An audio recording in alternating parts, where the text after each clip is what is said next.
আমি সুলতানা। আমার জীবন ছিল নিশ্চুপ একাকিত্ব। নিজের জীবনে গল্প লেখা, শোনা ও পড়া ছাড়া কিছুই ছিল না।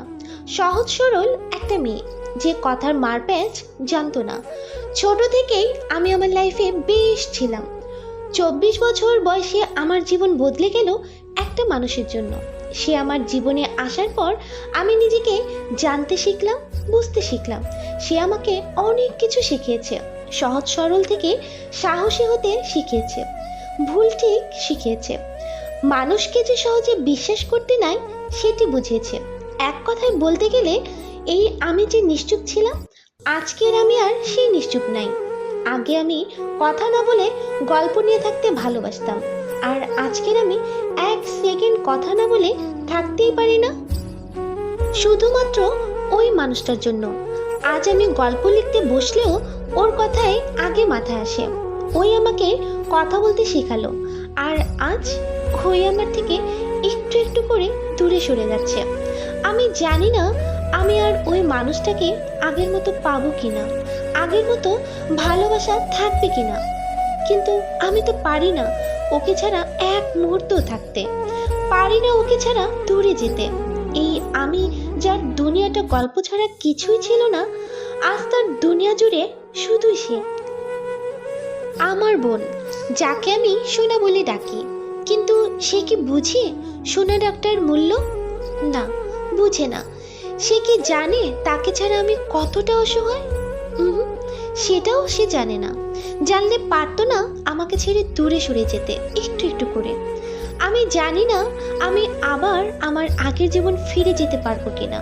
হয়তো আগের জীবন পাবো না, কিন্তু হ্যাঁ, এখন আবার একা থাকাটা শিখে যাচ্ছি। আমি তোকে খুব ভালোবাসি রে সোনা। তুই আমার জীবনে কি সেটা তুই কখনো উপলব্ধি করতে পারিসনি, আর পারবিও না।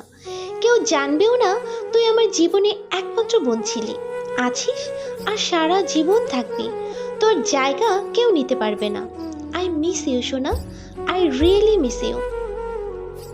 তুই আমাকে এমন বানিয়েছিস যে এখন আমি এক মুহূর্ত কথা না বলে থাকতে পারি না। আমি জানি না এখন আমি কথা না বলে কিভাবে থাকবো, তবে থাকতে হবে। একটা কথা আছে জানিস তো, মায়া। মায়া জিনিসটা খুবই খারাপ। যে মায়ায় পড়ে সেই বুঝে মায়া কাটানো কতটা কষ্ট। আর আমি এমন একটা মায়ায় আটকে গেছি, চাইলেও নিজেকে সেখান থেকে বার করতে পারছি না। কিন্তু তার ব্যবহার বাধ্য করছে তার থেকে দূরে সরে যেতে। কিন্তু আমি কি আদৌ পারবো তার থেকে দূরে যেতে? পারবো না, কোনো দিনও পারবো না। পারলে অনেক আগেই দূরে চলে যেতাম। মাঝে মাঝে ভাবি আবার ঝগড়া হলে কথা বলবো না, সোনা ডাকবো না, কিন্তু পারি না। যতই অভিমান বা রাগ হোক, একবার যদি ও কল করে আমি সব ভুলে যাই ওর দেওয়া কষ্টগুলোকে। আবার আগের মতো থাকতে শুরু করি। কিন্তু এভাবে কতদিন? আঘাত পেতে পেতে আমি আজ জর্জরিত, আর পারি না আঘাত সহ্য করতে। হেট ইউ না লাভ ইউ, আমি এখন নিজেই জানি না। আমি কনফিউজড।